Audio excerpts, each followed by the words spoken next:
मेरा झगड़ा एमकेएम वालों से बहुत ज्यादा बढ़ गया था। यानी वहां तो ये तो नहीं था कि वो आपसे पूछते हैं कि भाई आपकी मेंबरशिप है या कोई आप जो बैठता है उसको फेयर शेयर मिलेगा उस लड़ाई का। तो एक टाइम आया कि they give me gun, hand me a pistol. और जो नॉर्मल बच्चे थे ना, तो अब उनको पता है कि ये पिस्टल लेके आता है, तो वो एक रोब और एक नाम वो शुरू हो गया। मोटरसाइकिल तो वो ऐसा था कि बस किसी की पसंद है, रोक रोक उसको रोक। वो थप्पड़ मारा, चल लेती उसकी मोटरसाइकिल ले ली। चल दफा हो जाओ, क्या करेगा वो आदमी बेचारा गरीब। यूनिवर्सिटी की जो जो सरकारी बसें होती थी वो हमारी प्राइवेट होती थी भाई। जब दिल चाह खाली करा ली। सब ड्रंक थे, सब शराब पी रहे थे। तो Aslam hardly had to be like maybe 16 year old तब। उसने पिस्टल निकाला और पॉइंट ब्लैंक रेंज से अफजल के सर पे लगे फायर मार दिया। Kill him right on the range. हम लोग यहीं बैठे हुए हैं साथ में। तो एक finally it came to a point, मेरे वालिद साहब ने मुझे बुलाया घर पे कि दादी के घर पे, अपने तो नहीं आ सकता था, दादी घर पे बुलाया कि वहाँ आओ। और मेरे चाचा बैठे, पूरी खानदान की मीटिंग बैठी, वो सब बैठे हुए हैं। चाचा बोला अब तुम यहाँ रह नहीं सकते। उनके पास, चाचा के पास आ गया था कि अब दैट्स इट, अब इसको नहीं छोड़ेंगे। भी चाचा ने बोला कि तुम कराची तो नहीं रह सकते।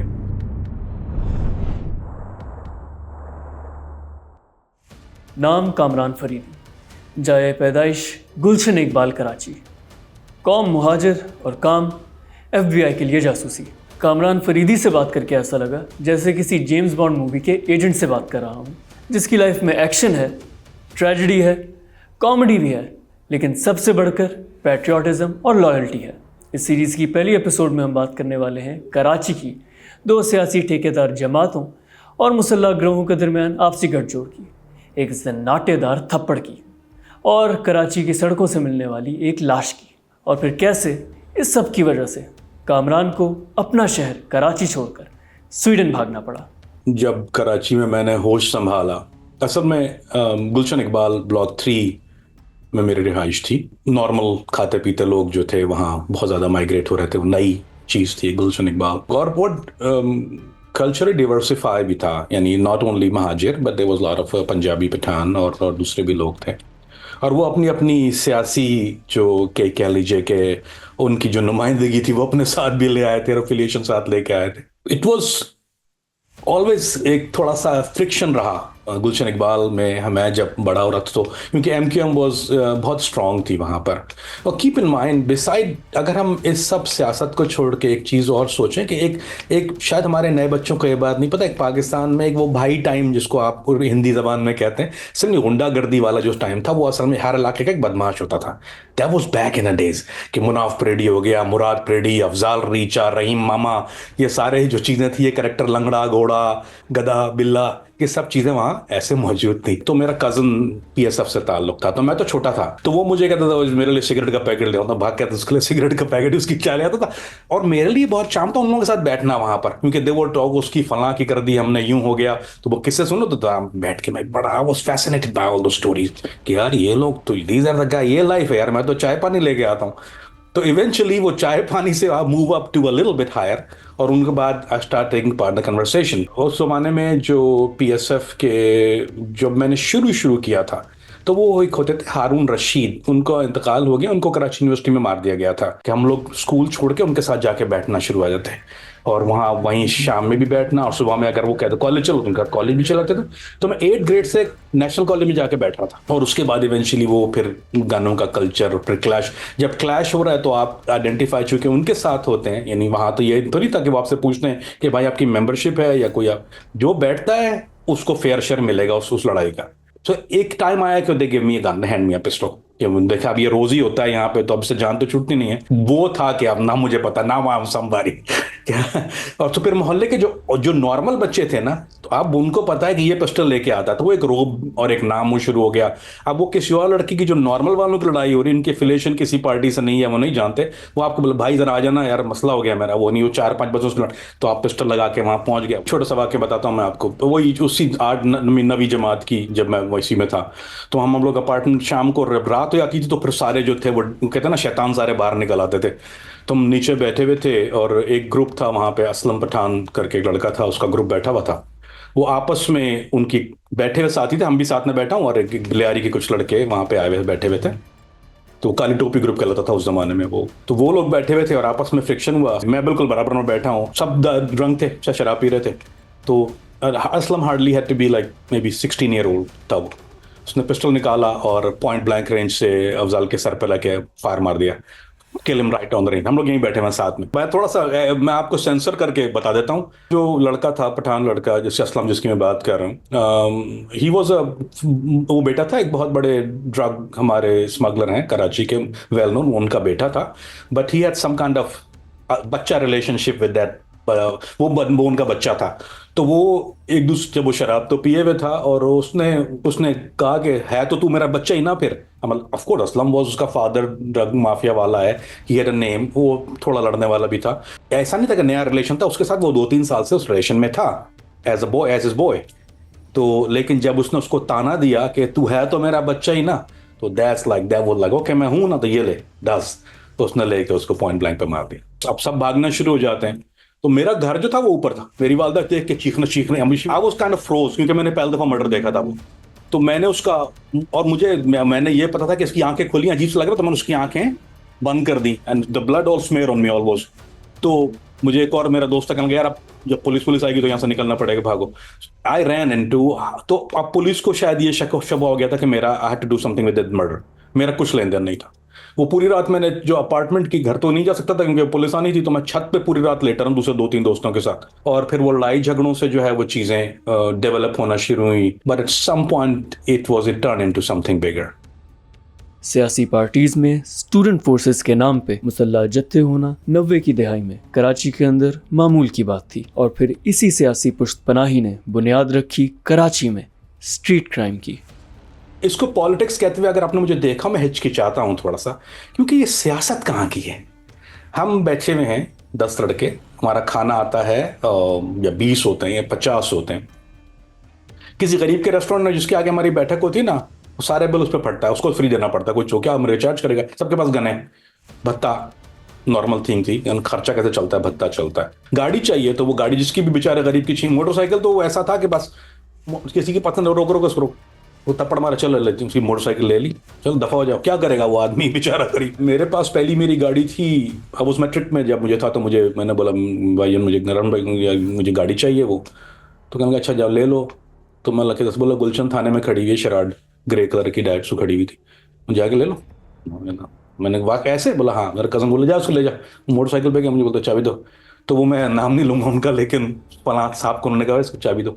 चाबी लेके आ गए, मैं गाड़ी चला रहा हूँ और मेरे पास वो शराड है थाने की। मेरे पास, मेरे ख्याल 2.5-3 महीने के बाद फिर मुझे वो एक थाने से बंदे ने कहा, यार वो भाईजान प्लीज वो गाड़ी दे दो, मालिक ने देख ली है, वो इसी इलाके में रहता है, वो रोज देखता है, वहां के कंप्लेन कर रहा है। तो मैं क्या करूंगा, मैंने बोला यार दूसरी छीन लो ना यार। दूसरी चीज, पॉइंट बसेस यूनिवर्सिटी की जो जो सरकारी बसें होती थी वो हमारी प्राइवेट होती थी भाई। जब दिल चाह खाली करा ली। मोती महल पे बसें आती हैं सर के, जो भी, या तो गवर्नमेंट की ब्लू बसें होती थी या जो नॉर्मल भी होती है, I don't care what it is. तो हम लोग 4-5 लड़के जाके, एक के पास गन है, बाकी के पास डंडे हैं, उसको बोला भरी हुई बस 10 डंडे मारा, खाली करो, जलसे में जा रहे हैं, जलसे में जा रहे हैं। हमारे पास एक लड़का ऐसे भी था जो शॉपिंग के लिए बस रखा, उसके घर के आगे मैदान था, वो वहां खड़ी रखता था एक बस को। और अमूमन ऐसा होता था, कंडक्टर कहता था खुदा के वास्ते यहाँ मत उतारना, लोगों को पैसे वापस करने पड़ेंगे, मुझे आगे उतार देना। ये कह लीजिए ऑर्गेनाइज था कि इसको पैटर्न कि आप कंडक्टर को बोलते थे कि तू बैठा, ड्राइवर को भी हम तुम्हें आगे उतारेंगे ताकि लोग किराया वापस ना मांगे। वो very normal routine. Back to the सरपरस्ती, तो of course it was a chain of command. हर कोई एक दूसरे को सपोर्ट करता। अगर मैं पकड़ा जाता हूं, इन केस किसी को मैंने गोली मार दी, छुरी मार दी, it don't have to be necessarily for the political party. मैंने वैसे ही प्राइवेट झगड़े में मार दिया किसी को, and it happened quite a few time. तो मैं कॉल करूंगा, या मेरा कोई घर वाला या कोई मेरा दोस्त जिसको पता होगा वो जाएगा हारून भाई के पास। अगर वो हारून भाई कर सके खुद से तो फिर वो, otherwise he gonna go to the central office में चलेंगे, डिस्ट्रिक्ट ईस्ट का ऑफिस था उस वक्त पीएसएफ का, जो वो डिस्ट्रिक्ट ईस्ट जाएंगे। डिस्ट्रिक्ट ईस्ट अगर उससे भी बड़ा मामला तो फिर चीफ मिनिस्टर के पास चला जाएगा। अच्छी सीएम हैव टू गो, वो कॉल करेगा थाने, रिलीज करो बंदा मेरा। नस्ल की बुनियाद पर सियासत और कत्लो गारत सिंध में कई दहाइयों से फल फूल रही थी, और इसका सबसे ज़्यादा नुकसान उठाया उन उर्दू स्पीकिंग नौजवानों ने जो MQM के बजाय पीपल्स पार्टी का हिस्सा बने। नजीब अहमद कराची के पीएसएफ के प्रेसिडेंट थे, तो ही इज द लाइक, हमारे लिए तो he was a top guy, he was the Asif Ali Zardari on that time. President वही बनता है, यानी इसमें ओहदा जो था वो आपके जिगर को देख के दिया जाता है। Tougher you are, the bigger post you gonna get. मक्सी खोती नजरियाती आदमी को कुछ नहीं मिलेगा, पढ़ने वाले का तो कोई काम ही नहीं है हमारे साथ। तो जो लड़ने वाला है, that's the number 1 guy. Gun निकाल के ना उसके सामने रख दे तो वो क्या करेगा, अपनी गन को अपने सर पे पॉइंट कर देगा। That's the kind guy he was. तो चला अब चला भाई नहीं है, प्लीज चला भाई नहीं है। और दूसरा एक लीडर था, बॉर्न लीडर था। वो चीफ मिनिस्टर हाउस में किसी लोगों को रिलीज कराने गए थे, तो उस ज़माने में बड़े बुजुर्ग अभी भी हयात हैं, वो एक द ओनली सबसे एंशंट पीपल्स पार्टी के जो साहब हैं, सबसे एंशंट में, उनको थप्पड़ मारा था उन्होंने। चीफ मिनिस्टर वॉक करते हुए उसको बोला, वो तवज्जो नहीं दे रहे थे, बोला मेरा बंदा अंदर है। मैं तो 2-3 दफा उन्होंने कहा नहीं सुना, उन्होंने उठा के थप्पड़ उसके मुंह पे मारा, सब पूरे स्टाफ के सामने, वॉकड आउट, नेवर केयर। लेकिन जो आपने साथी है ना, अगर मुझे कोई मसला है, he will not take, I mean उनको, आपको सिर्फ ये जरूरत नहीं होती, आपको कन्विंस नहीं करना, बोला नजीब भाई जाना है, मसला हो गया, चलो चलो चलो वो जीप निकाल, बस दैट्स वो बाद में पूछेंगे अरे बात क्या हुई थी यार, और that's what got him killed. PSF में एक तफरीक थी, most people don't know that, कि एक Urdu speaking and then non Urdu speaking. Sindhi वो जो थे वो very strong in PSF, Peoples Party में भी, पीएसएफ में भी। उस जमाने में वो एस सपाफ कहलाते थे, सिंध पीपल्स स्टूडेंट फेडरेशन के, वो लोग कराची आते थे। अच्छा, लड़ने वाले जितने भी थे वो सारे उर्दू स्पीकिंग थे। अब हारून से लेके नासिर डीजे हो गया, Suhail Rashid, I mean legend Ibrahim Bholu, Faisal bin Mahbood, और ये लोग लेस क्रिमिनल थे। आई मीन इन लोगों को क्योंकि इनकी पैसों की नीड कम थी। अब हमारे जो लड़के थे वो असल में वो समझते थे कि वाकई हम जिए भुट्टो सदा जिए, बस वो उनका एक ही काम था। अगले ग्रुप जो थे वो डकैत ग्रुप थे, उनका प्राइमरी काम डकैत था। सेकंड थिंग वो थे यूज ऑफ पीपल्स पार्टी का नाम यूज करते थे ये पीएसएफ का। Sindhi group they were jealous of him. Najeeb Ahmed Urdu speaking. अब एमक्यूएम कहती है कि तुम लोग गद्दार हो, महाजिरों को जितने भी उर्दू स्पीकिंग लड़के, तुम तो बोला तुम्हारा, तुम क्यों करते हो, कि सबसे ज्यादा उनका जो अजाब किया हुआ था एमक्यूएम का, वो इस उर्दू स्पीकिंग ग्रुप ने किया हुआ था, नजीब ग्रुप ने। तो वो फ्रिक्शन जो थी वो गॉट हिम। एक तो दिल बर्दाश्त भी थे, ये उर्दू स्पीकिंग की ये लोग टॉन्ट बहुत करते थे, सिंधी स्पीकिंग लड़के बहुत टॉन्ट करते थे हमको, ओए तुम्हारे महाजिरों ने ये कर दिया। और जो महाजिर जो लड़के जो एमक्यूएम वाले थे वो गलियों में बैठे रहते थे, यार तुम महाजिर हो, तुम्हारा बंदा मारो, तुम गद्दार हो। सो हम लोग दोनों तरफ से ज्यादा वो प्रेशर था। नजीब भाई को एक झगड़ा हुआ था, आई थिंक खालिद बिन वलीद चिश्ती, वो एम था। नजीब भाई आई ब्लॉक में रहते थे नॉर्थ नजरबाद में, और उनके घर के बाहर वहीं बैठक, वो जो थी बैठक कहते थे हमारे, तो वहीं लगती थी, वहाँ सब बैठे होते थे। तो हैदरी मार्केट में कुछ ईद के जो स्टॉल लगते हैं उस पर एक झगड़ा हो गया था एमक्यूएम वालों के साथ। एमक्यूएम वालों ने जगह हमारी घेर ली थी, और हमारे जो पीएसएफ के लड़के थे उनको स्टॉल उठा के बाहर फेंक दिए थे। तो ये जैसा नजीब भाई बगैर ही before without figuring it out, चलो वो लेके जीप में गए, और दे न्यू एग्जैक्टली कि अब नजीब आएगा। उनको पता था कि अब नजीब आएगा तो नजीब जाएगा भी, तो वो किस रास्ते जाएगा। वो लोग खालिद बिन वलीद जो थे वो छतों पे से लग बैठे हुए थे पोजिशनल लेके। एंड जब उनकी गाड़ी आई तो वैसा लग रहा था किसी ने छन्नी जो होती है ना, आपने देखी ना आटे वाली छन्नी, उसकी गाड़ी को उस तरह क्योंकि उसको पता था इसको छोड़ना नहीं, अगर ये बच गया ना तो फिर कराची में टैंक रोल होंगे उसके बाद, क्योंकि दैट्स व्हाट ही वाज। वही हुआ कि नजीब भाई को जब गाड़ी गुजरी उन्होंने फिर उन्होंने उसको ऊपर से दो तरफ से छतों से एसएमजी से फायर किए उन्होंने, और नजीब भाई डायर ऑन स्पॉट। दुश्मनियां इस हद तक बढ़ गईं कि कामरान के लिए कराची में रहना नामुमकिन हो गया। गैंगस्टर लाइफ एंजॉय करते कामरान को अब सिक्के का दूसरा रुख नजर आने लगा। मेरा झगड़ा एमकेएम वालों से बहुत ज्यादा बढ़ गया था, तो मैं रह नहीं सकता था अपने घर के ऊपर, क्योंकि मेरा पूरा मोहल्ला गुलशन में हर तरफ एमकेएम की मेजोरिटी थी। जितने भी झगड़े हमने कॉलेज में किए हैं ना, वो आकर का जवाब हमें देना था मोहल्ले के अंदर, ये सबसे बड़ा पड़ा था। तो मेरा कॉलेज में एक क्लैश हो गया था, और एक राशिद लड़का था जो कि मेरे अपार्टमेंट में, शाइन अपार्टमेंट था, वाली अपार्टमेंट था, मेरे सामने वाला अपार्टमेंट रहता था, उसके 3-4 भाई थे। मैंने फायर मारा, उसके हाथ पे गोली लग गई, और मेरे पड़ोस के एमकेएम का लड़का। मैं वापस आया हूँ तो देखा तो मेरे अपार्टमेंट के बाहर एक वो जो बैठने की जगह होती है, मैंने देखा दूर से, मतलब 10-12 बैठे हुए हूँ।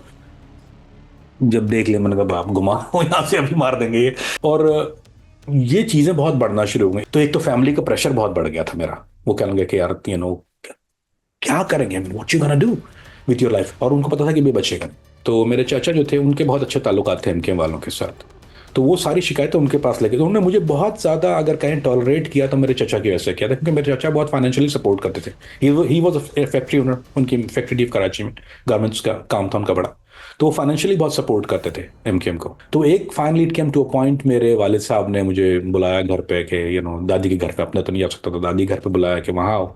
और मेरे चाचा बैठे, पूरी खानदान की मीटिंग बैठी, वो सब बैठे हुए हैं। चाचा बोला अब तुम यहाँ रह नहीं सकते। उनके पास, चाचा के पास आ गया था कि अब दैट्स इट, अब इसको नहीं छोड़ेंगे। चाचा ने बोला कि तुम कराची तो नहीं रह सकते। वहाँ से मैंने कॉल किया, दोस्त थे जो पीएसएफ के, उनको यार मुझे तो जाना पड़ेगा यहाँ से। बोला कि आप काम करो कि तुम यहाँ से तुम सवात चले जाओ, मफरूरी, वहाँ लड़के जो मफरूरी वाले लड़के हैं वो सवात में मफरूरी करते। पीपल्स पार्टी ने होटल दिया हुआ था मदियान, होटल मदियान था। दो मफरूरियाँ होती थी, एक वीआईपी मफरूरी थी, वो होती थी एमएनए हॉस्टल के अंदर इस्लामाबाद में।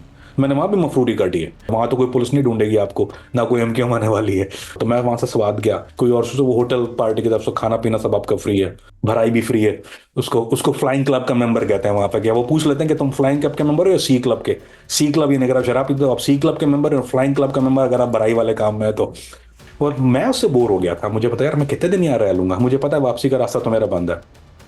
मैंने चाचा को कॉल किया, मैंने कहा यार मैं ज़्यादा दिन यहाँ नहीं रह सकता। उन्होंने मुझे फिर आज़ाद कश्मीर भेज दिया, क्योंकि मेरे दोस्त हैं वहाँ पे कश्मीर में, वहाँ चले जाओ, कुछ दिन वहाँ रह लो, देखो तुम्हें शायद पसंद आए, वहाँ की काम देख लेना। कोई काम काम मुझसे होता नहीं है यार। आई मीन जिस माहौल से वहाँ, वो लड़कों को मैंने अपने ही काम में लगा लिया था। वहाँ जब मैं कश्मीर गया, वो मेरे किस्से सुन के बोल रहे अच्छा तो क्या करना, बोला यहाँ कोई काम करता है, अच्छा अच्छा बताओ कहाँ कहाँ है, कौन कौन अच्छे अच्छे लोग यहाँ पे रहते हैं। तो वो मैंने उस वाटर को पोल्यूट करना शुरू कर दिया था।